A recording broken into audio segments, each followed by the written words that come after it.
गोजोन्थों आंनि मुङा आजेन नार्जारी बे प्रेजेन्टेशननि गेजेरजों आं दिनै नेटवर्क मार्केटिंखौ मानो खालामनांगौ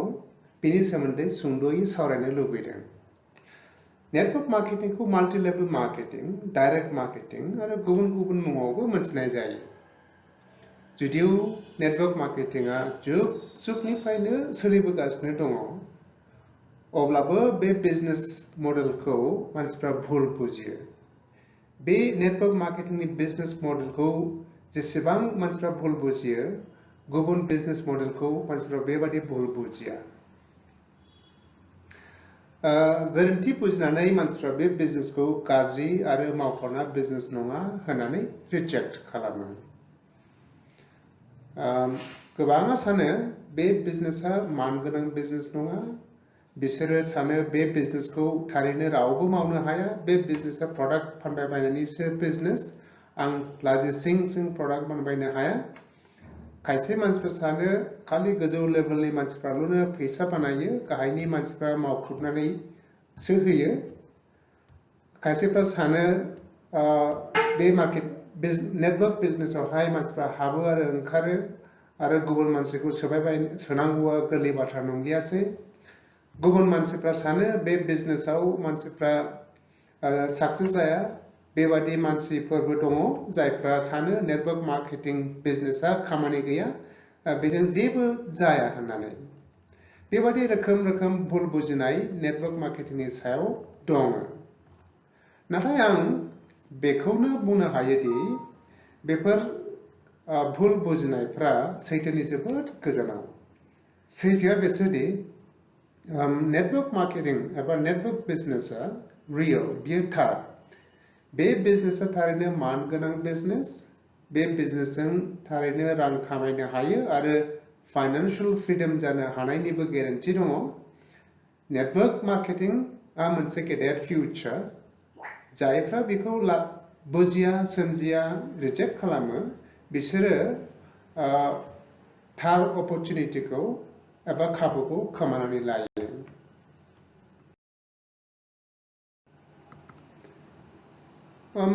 मुलुगनि गेदेर सक्सेसफुल मानसिफ्रा नेटवर्क मार्केटिंखौ गेदेर फिउचार दं होननानै गनायनानै लायो आरो एन्डर्स खालामो। बेबादि गोबां गिदिर आमेरिकानि आरो गुबुन गुबुन देशनि गिदिर बिजनेसमेनफोर दङ जायफ्रा नेटवर्क मार्केटिंखौहाय बयबो मावनांगौ बा नेटवर्क मार्केटिंआ मोनसे मोजां अपरचुनिटि होननानै बिसोर एन्डर्स खालामो। आं सानै साथामसो मानसिफोरनि सोमोन्दै बुंनो लुबैदों जाय मानसिफ्रा नेटवर्क मार्केटिंखौहाय सापर्ट खालामो आरो एन्डर्स खालामो। बेफोरनि गेजेराव सासेया जाहैबाय बिल गेट्स। नोंथांमोना बिल गेटखौ मिथिगौ। बिल गेटआ माइक्रसफ्ट होननाय मोनसे कम्पानिनि फाउन्डार। बियो बुंदों, if I would be given a chance to start all over again, I would choose network marketing. बर'आव बेबादि बुंजागोन, जुदि आंनो गोदानै मावफिननो सुजुग होयोब्ला आं नेटवर्क मार्केटिंखौसो सायख'गोन। दा बे बिबुंथिजों बिथाङा मा फोरमायनो नागिरदों? बिथाङा फोरमायदों नेटवर्क मार्केटिंआ मोनसे फिउचार जाय बिजनेस मडेलजों सक्सेसफुल एन्टारप्रेनार बा बिजनेस मेन जानो हायो आरो धोन बानायनोबो हायो। नोंथाङा मिथिगौ बिथाङा अलरेडि सक्सेसफुल मानसि, मुलुगनि बयनिख्रुइबो धोनिसिन मानसि। बेबादि मानसियानो नेटवर्क मार्केटिंनि गोनांथिखौ जर होनानै बुंदों। गुबुन सासे गेदेर आमेरिकानि मानसि रबार्ट कियसाकी, बिथाङा सासे बिजनेसमेन, सक्सेसफुल बिजनेसमेन आरो रिच डैड पुअर डैड होननाय मोनसे बेस्ट सेलिं बिजाबनि लिरगिरि। बिथाङा बुंदों, The richest people in the world look for and build networks. Everyone else look for job. बर'आवहाय मुलुगनि धोनिसिन मानसिफ्रा नेटवर्कखौ नागिरो आरो बानायो, गुबुन बयबो साख्रि नागिरो। बे बिबुंथिनि ओंथिया जाबाय नेटवर्क नेटवर्क बानायनानै बिजनेस खालामनायजों धोनि जानो हायो। ब्रायन ट्रेसी बुंदों, The future of network marketing is unlimited. There is no end in sight. It will continue to grow because better people are getting into it. Soon it will be one of the most respected business methods in the world. बर'आवहाय network मार्केटिंगनि फिउचारा जोबनाय गैया, जोबनाय नुनो मोना। बियो सोलिबाय थागोन मानोना मोजां मानसिफ्रा बेयाव हाबगासिनो दं। गोख्रैनो बियो मुलुगनि मोनसे मानगोनांसिन बिजनेस मेथड जासिगोन होननानै बिथाङा बुंदों। दा नेटवर्क मार्केटिंआ मा?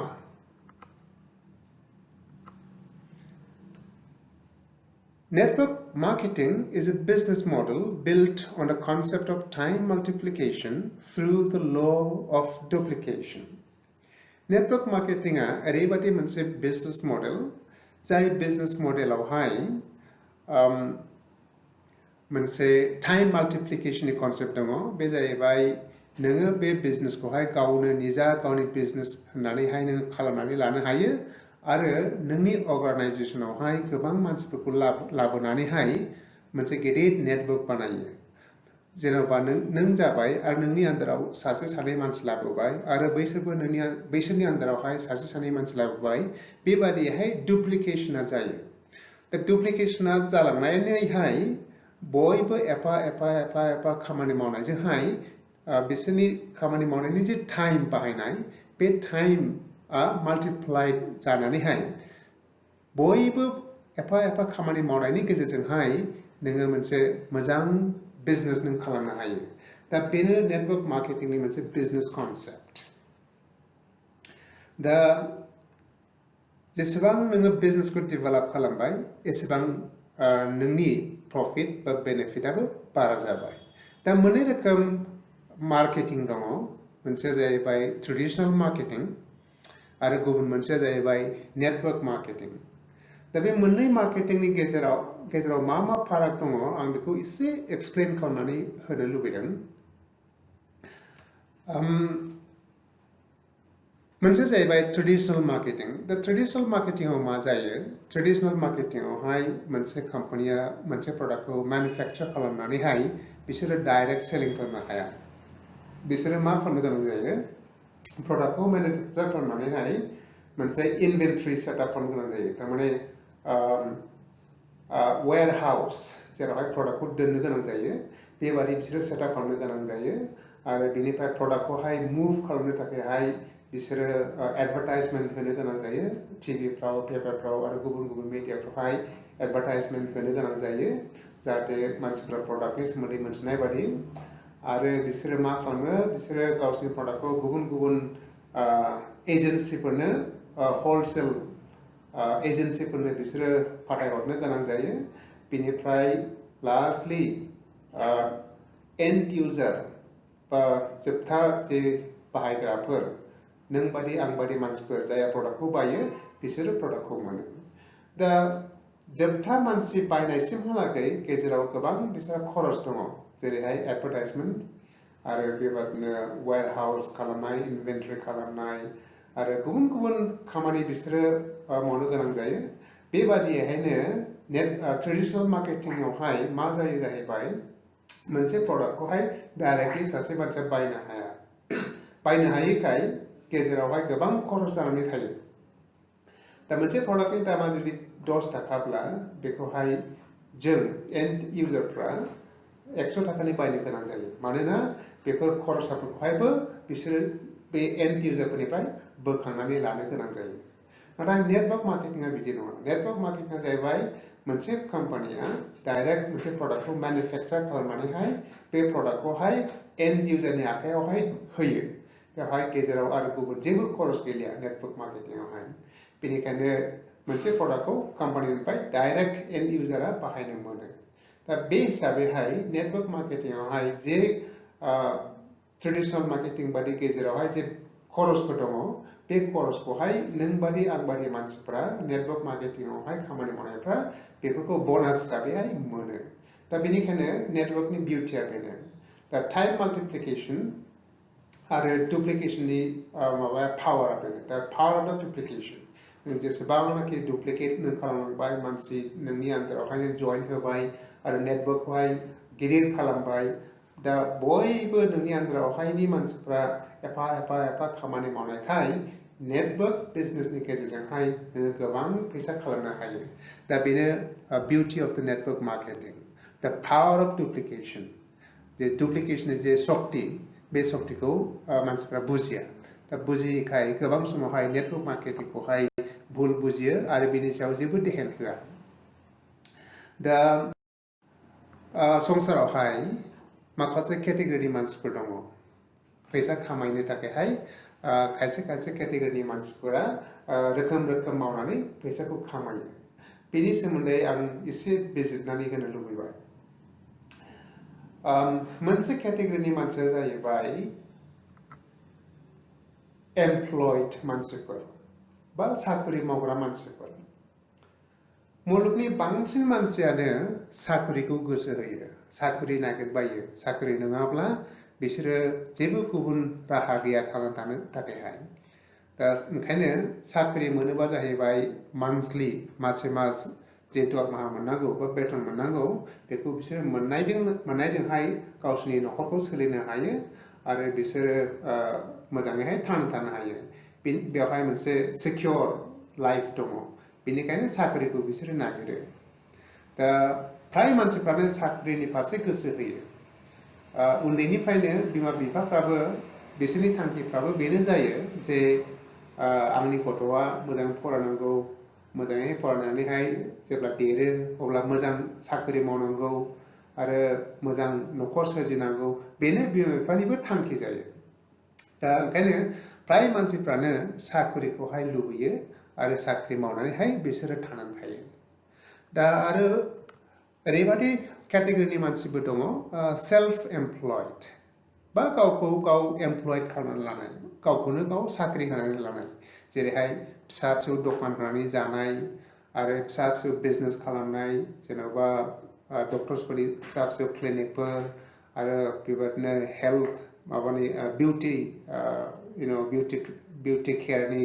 बिजनेसफोर बिउटि पार्लारफोर आरो बिदिनो गुबुन बेबादिनो फिसा खामानिफोर फिसा दखानफोर होनानैहाय जाग्रा मानसिफोर बेखौ सेल्फ एमप्लयड होननानै बुंनाय जायो दा सेल्फ एमप्लयडफ्राबो बिदिनो बिसोरो फुङावहाय दखानाव थांबाय दखानखौ खेवहैबाय सानसे मानि थाबाय जा बिजनेस जायो बेखौ बिसोरो नेबाय थाबाय आरो जेब्ला मोनाबाय मोनायावहाय बिसोरो आरो गावसोरनि दखानखौहाय फांनानैहाय न'आव फैयो बेबादिनो बिसोरनि खामानिफ्रा फुं मोना सोलिबाय थायो बिसोरहा खुनु एक्सट्रा टाइम थाया मानोना बिसोरो सानसे मावाब्लानो बा सानसे दखानाव थाङाब्लानो बिसोरहा जेबो फैसा फैनायनि उपाय थाया बेनिखायनो सेल्फ एमप्लयडफोरनियावहाय गोबां टाइम थाया बिसोरो सब समय फुं बेलासि खामानि मावनो गोनां जायो दा बेबादि केटेगरि एमप्लयड बा सेल्फ एमप्लयड बिसोर बादि केटेगरिनि मानसिखौहाय इन्डिभिजुअल एफर्ट खालामनाय होननानै बुंनाय जायो दा बा गावबा गाव मावनानैहाय जा फैसा मोननांगौ बेखौ बिसोरो मोनो बेबादि इनकामखौ एक्टिभ इनकाम होननानै बुंनाय जायो थारमाने जेब्ला नों खामानि मावबाय अब्ला नोङो फैसा मोनबाय जेब्ला नों खामानि मावा अब्ला नों फैसा मोना एमप्लयडफ्रा जेन'बा जुदि बिसोरो साख्रि मावनानैहाय जुदि अफिसाव थाङाब्ला बिसोरो जे अफिसनि एबसेन्स जायो बे एबसेन्ट जानाय दिनफोरावहाय बिसोरो फैसाखौ मोननाय नङा बे रोखोमैनो सेल्फ एमप्लयडफ्राबो बिदिनो बिसोरो जे दिनावहाय दखानाव थाङा बिजनेस जाया अब्ला बिसोरनि इनकामा बे दिनावहाय गोमाबाय बेबादि एमप्लयड आरो सेल्फ एमप्लयडनि इनकामखौ बेनिखायनो एक्टिभ इनकाम होनना बुंनाय जायो बिसोरो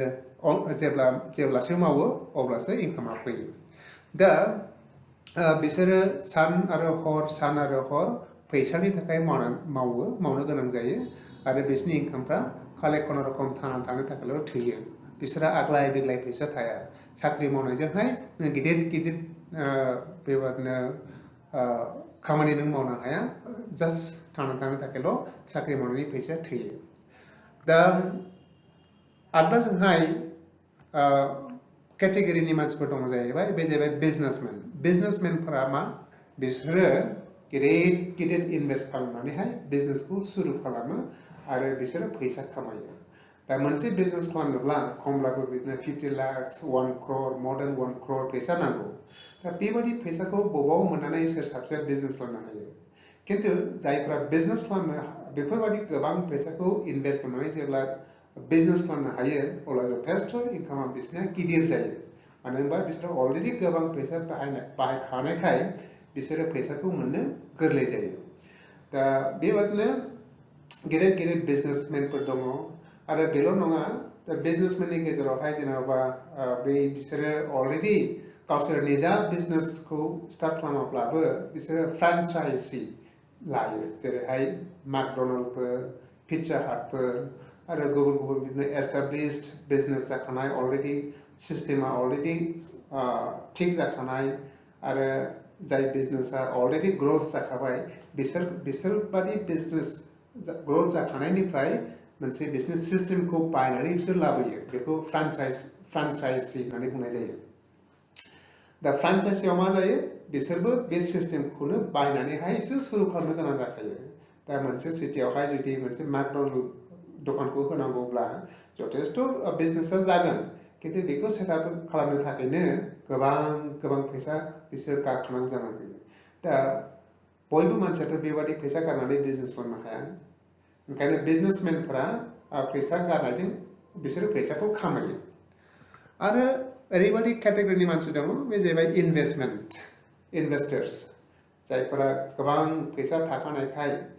बिसोरो इनभेस्ट खालामनो हायो स्टक मार्केटफ्राव इनभेस्ट खालामो आरो बिदिनो रियेल एस्टेटफ्राव बिसोरो इनभेस्ट खालामो गिदिर एपार्टमेन्ट्सफोर बिसोरो लुयो कौटि लाख कौटिनि बिसोरो एपार्टमेन्टखौ बानायो बेनिफ्राय बिसोरो एपार्टमेन्टखौ फानो बे रोखोमै बिसोरो इनभेस्ट खालामनानैहाय फैसाखौ खामायो दा बिसोरनि थाखायहाय बिसोरो गावसोर हारसिङै खामानिखौ मावा बिसोरो गावसोरनि सिङावहाय गोबां मानसि बाहायो एमप्लयिज हायार खालामनानै बिसोरो खामानिखौ मावो दा बेनिखायनो बिसोरनि खामानिया इन्डिभिजुअल एफर्ट जाया बबेखानि बिसोरनि खामानिया टीम एफर्ट बा टीम वर्क जायो बिसोरो गोबां मानसि एमप्लय खालामनानैहाय खामानिखौ मावो दा बेनिखायनो बेबादि मानसिफोरनि इनकामखौहाय पासिव इनकाम होननानै बुंनाय जायो पासिव इनकाम माने जुदिও बिसोरो खामानिखौ मावाब्लाबो जेनेबा दिनै सानसे बा गाबोन सानसे मावनो अफिसाव थाङाब्लाबो बिसोर जेबो चिन्ता गैया बिसोरो मानसि बाहायनानै मावखानायखाय बैसोर मानसिफ्रा बिसोरनि थाखाय मावनानै होयोखाय बिसोरनि इनकामा फैबाय थागोन बिसोर जेबो टेनसन गैया दा बेबादि इनकामखौहाय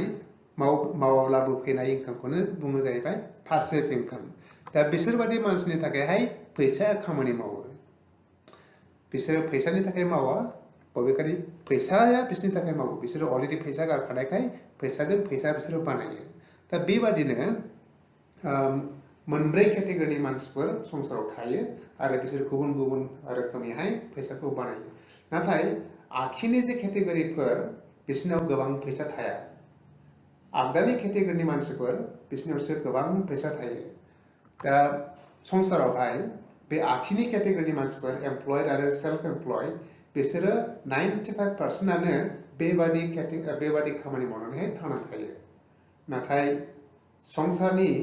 only 5%ल' सम्पथिया बिसोरनि जायो बा बेबादि केटेगरिनि मानसिफोरनियावहाय खालि 5%ल' धोना दङ नाथाय ओरै आगदानि जे केटेगरिनि मानसिफोर बिजनेसमेन आरो इनभेस्टार्सफोर बिसोरो संसारावहाय 5%ल'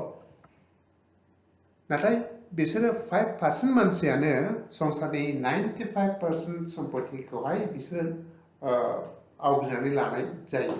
बिसोरनियावहाय मुलुगनि संसारनि 95% सम्पथियानो बिसोरनाव थायो दा नों हमना लादो सासे माहाजोना जेनेबा मुकेश आम्बानी मोना बिसोरनि जे धन दङ बे धना खायसे कान्ट्रिफोरनि जे जीडीपी बे जीडीपीनिबो बांसिन बिसोरनाव दङ होमब्ला मोनसे कान्ट्रिनि जेसेबां फैसा दङ जेसेबां सम्पथि दङ बिसोरनि बांसिन बे सासे मानसिनियावनो दङ होनब्ला नों साननानै नाय दा बेनिखायनो बिजनेसमेनफोरासो बा इनभेस्टार्सफोरासो फैसाखौ बानायनो हायो दा बियो सैथ' जे जुदिও बिजनेस खालामनायावहाय बा इनभेस्टमेन्ट खालामनायावहाय रिस्क दङ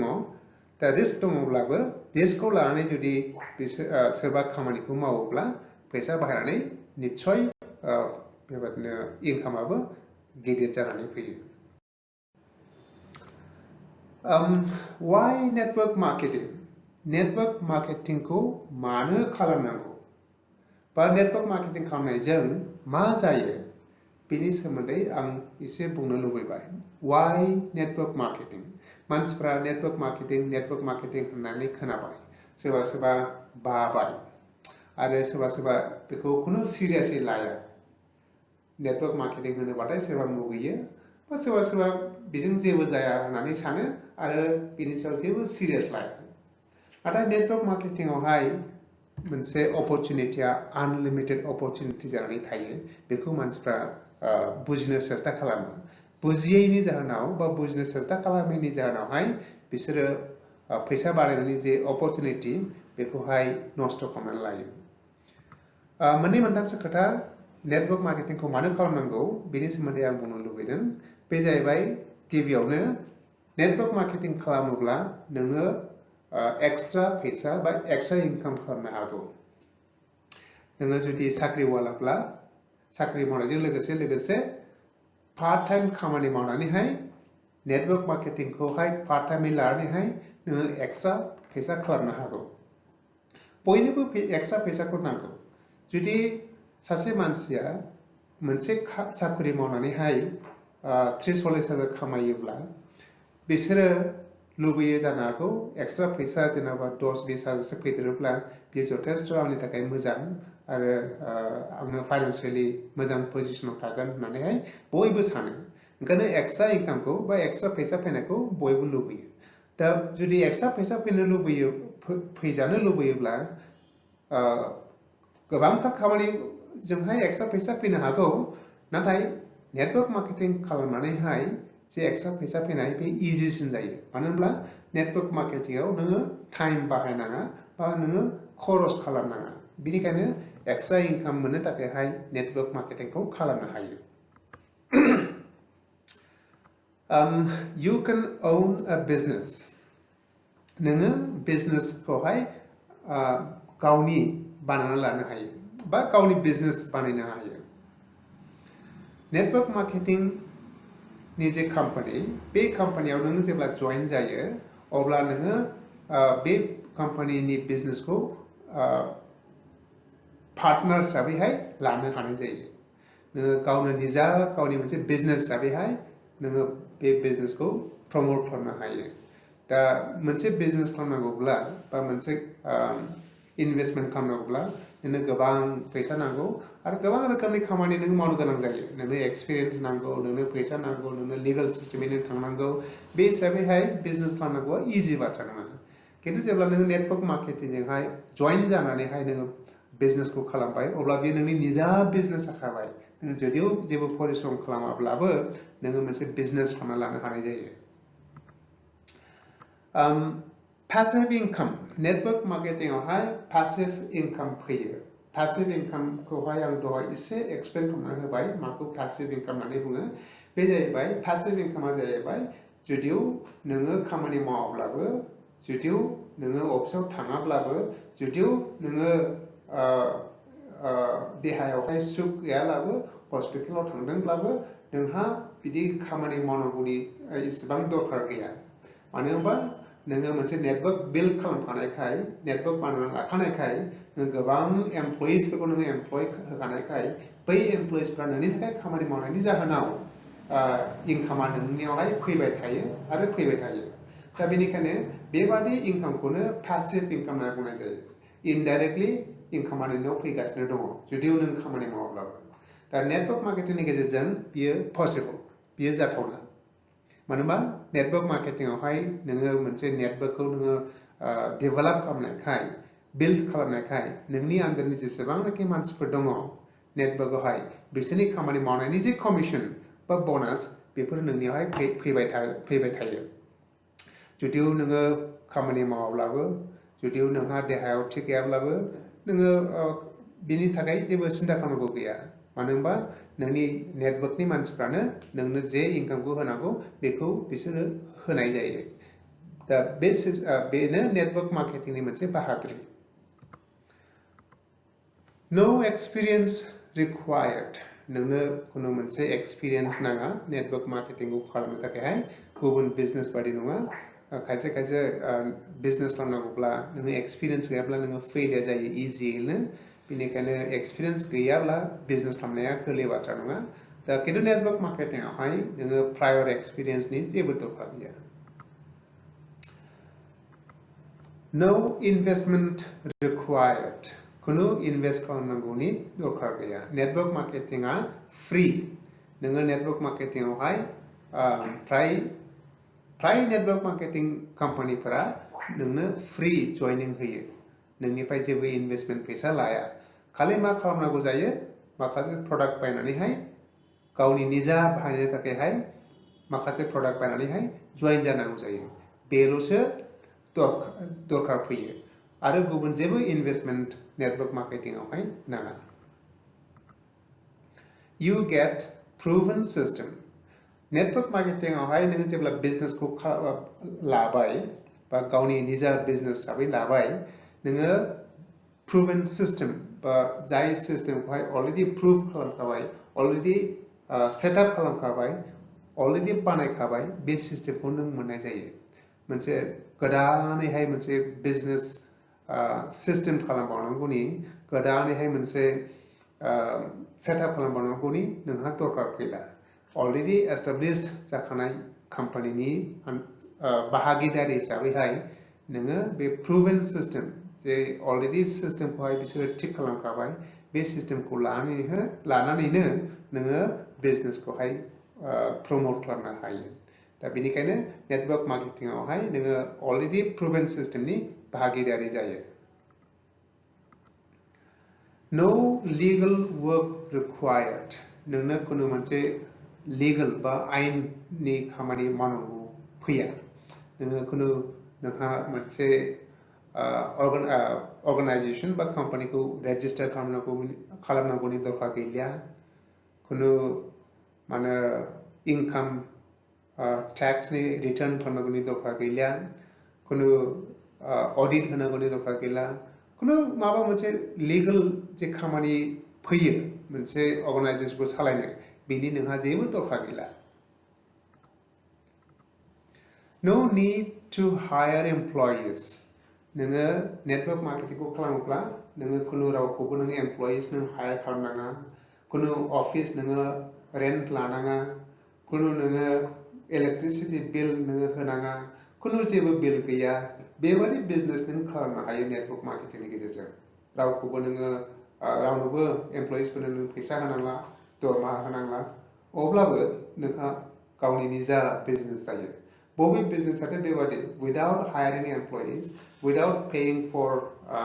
house rent office rent नों गावनि निजा बिजनेस मोनो बेबादि बिजनेस बबेयावहाय जायो बेबादि बिजनेसआ खालि नेटवर्क मार्केटिंआवल'सो जायो फाइनान्शियल फ्रीडम नेटवर्क मार्केटिंआवहाय जथेस्ट फाइनान्शियल फ्रीडम दङ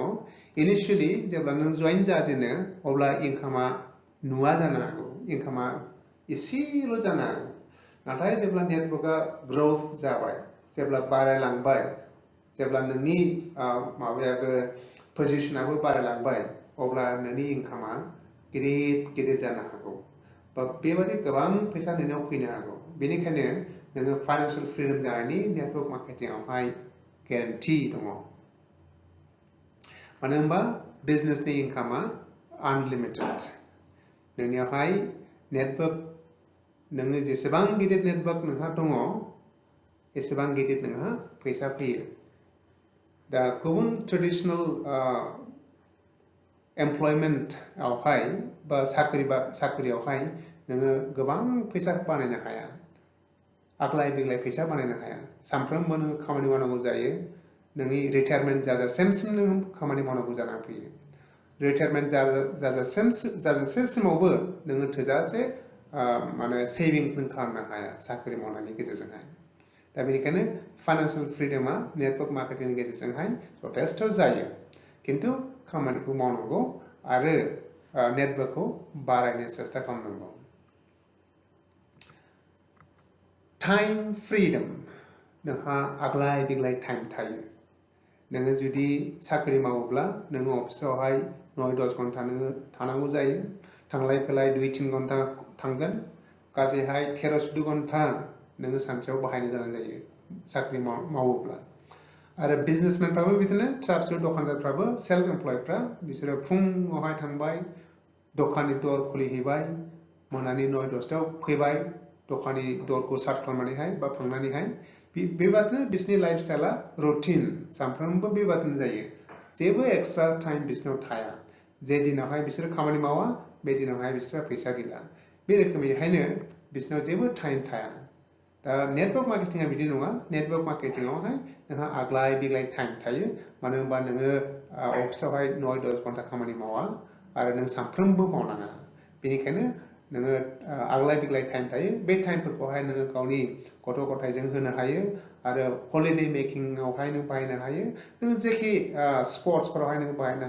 स्पर्ट्स खालामनायावहाय नों बाहायनो हागोन नोङो आग्लाय बिग्लाय टाइम थानायखाय नों जेखि नोङो गावनि टाइमजों खालामनो हायो बे पसिबल जायो नेटवर्क मार्केटिंनि गेजेरजों You get lavish lifestyle network marketing कम्पानिनि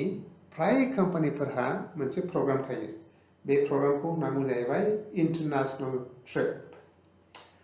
एक्जटिक मोनसे जायगाफ्रावहाय गिदिर टुरिस्ट जायगाफ्रावहाय डोमेस्टिक आरो इन्टारनेशनल बिसोरहा टुर थायो जेब्ला सार्टेन लेभेल नोङो अचिभ खालामबाय बे लेभेलाव सहैब्ला बेबादि ट्राभेल खालामनो मोननाय अपरचुनिटी नेटवर्क मार्केटिंनि कम्पानिफोरा खालामो बिसोरो गिदिर जायगाफ्राव थांनानैहाय फ्लाइटजों थांनानै बा शिपजों थांनानैहाय बिसोरो 5-स्टार हटेलफ्रावहाय गिदिर प्रग्राम खालामो आरो सेमिनार खालामो बेवहाय नोंखौहाय लानानै थांगोन आरो मोजां टाइम एन्जय बिसोरो खालामो दा बे हिसाबैहाय बिसोरो नेशनल आरो इन्टारनेशनल बिसोरो जेरावबो ट्राभेल खालामबायनो मोनो आरो बेफोर गासैबो खरसफोरखौहाय कम्पानिया बेयार खालामो दा बेनिखायनो संसार मानियाव बेरायनो मोननाय आरो गुबुन बेबायदि एन्जय खालामनो मोननाय लाइफ स्टाइला नेटवर्क मार्केटिंनि गेजेरजों जानानै फैयो बेनिखायनो नेटवर्क मार्केटिंनि गोनांथिया बेनो मानो नेटवर्क मार्केटिंखौ खालामनांगौ होननानै बुङोब्ला बेफोर पइन्टफोरा फैयो दा बिनि बांसिनबो गुबुन खोथाफोर दङ नेटवर्क मार्केटिंआवहाय खिन्थु बेफोरो मोस्ट इम्पर्टेन्ट जायखौ बुजिनानैहाय जुदि नोंथाङा नेटवर्क मार्केटिंखौहाय गोसो होनानैहाय जुदि मावनो सानोब्ला बा मावोब्ला जथेस्थ नोंनियावहाय इनकामा फैयो बा फैसाया फैयो आरो फाइनान्सियेल फ्रिडम जानायनि मोनसे सुबिदा नोंनियाव फैयो